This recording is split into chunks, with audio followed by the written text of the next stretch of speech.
नमस्कार, मी पंजाब डक. आज आहे 27 जून 2025 आणि आजपासून परत एक अंदाज देणार आहे. तर राज्यातल्या सर्वप्रथम शेतकऱ्याला सांगू इच्छितो की राज्यात सर्वदूरचा सध्या तरी पाऊस नाही. राज्यात विखुरलेल्या स्वरूपाचा पाऊस पडणार आहे म्हणून हा अंदाज लक्षात द्यायचा. म्हणजे सर्वदूर सध्या पडणार नाही. आज 27 जूनला देखील तुम्हाला एक सांगू इच्छितो, 27 जूनला म्हणजे पूर्व विदर्भामध्ये तुरळक ठिकाणी पाऊस पडणार आहे. म्हणजे अमरावती जिल्हा, अकोला जिल्हा, बुलढाण्याच्या काही भागामध्ये, इकडे वाशिमकडे असा पाऊस पडणार म्हणून हे अंदाज लक्षात येतं. पण राज्यात मात्र सध्या त्याला तरी आता सर्वदूरचा पाऊस नाही म्हणून हे सगळ्यांनी लक्षात येतं. आणि राज्यात मग तुम्हाला एक सांगू इच्छितो, राज्यात परिस्थिती बघितली तर राज्यामध्ये मात्र विखुरलेल्या स्वरूपाचा पाऊस पडणार आहे. म्हणजे भाग बदलत पडणार आहे. आणि सध्यानं 28 आणि 27, 28, 29ला देखील एवढा काही पाऊस नसणार आहे म्हणून हा अंदाज लक्षात येतं.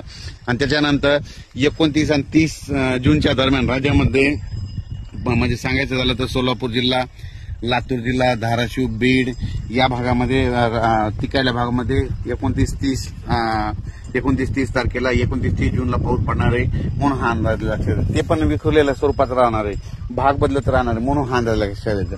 सर्वदूर काही पडणार नाही म्हणून हे लक्षात येतं. पण राज्यात मात्र सध्या तरी असा विखुरलेल्या स्वरूपाचाच पाऊस पडणार आहे. आणि ते कोकणपट्टीचा मात्र ते पाऊस म्हणजे ते कोकणपट्टीचा आणि तसाच इकडं नाशिकला ती पाऊस तसं चालूच राहणार आहे म्हणून हे लक्षात घ्यायचं.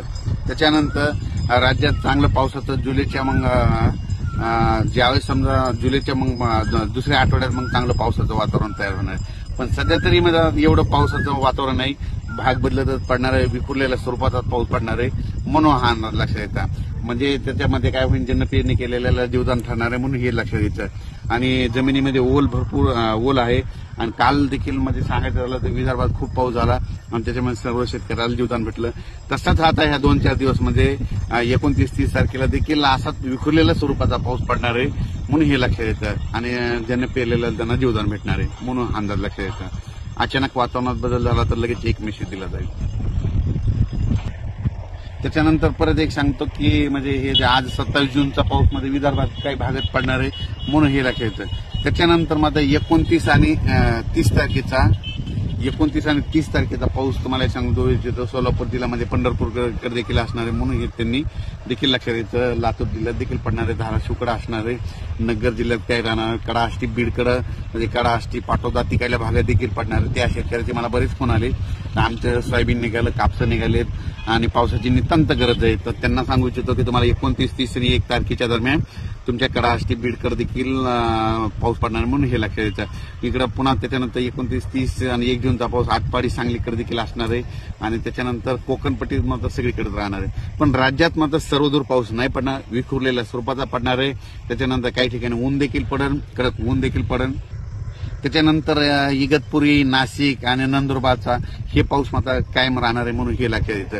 पण त्याच्यानंतर 1, 2, 3 जुलैच्या दरम्यान परत काय होणार विदर्भामध्ये, पूर्व विदर्भामध्ये म्हणजे नागपूर जिल्हा, नागपूर, वर्धा, भंडारा, गोंदिया, तसंच त्याच्यानंतर अमरावती, त्याच्यानंतर इकडं शेगाव, तसं नंतर घाटाच्या खाली जळगाव ह्या पट्ट्यामध्ये पुन्हा तिकडेच पाऊस पडणार. म्हणजे 1, 2, 3 जुलैचा म्हणजे सांगायचं झालं तर सर्वदूरचा सध्या पाऊस नाही, त्याच्यामुळे तिकडं पडणार हे लक्षात यायचं.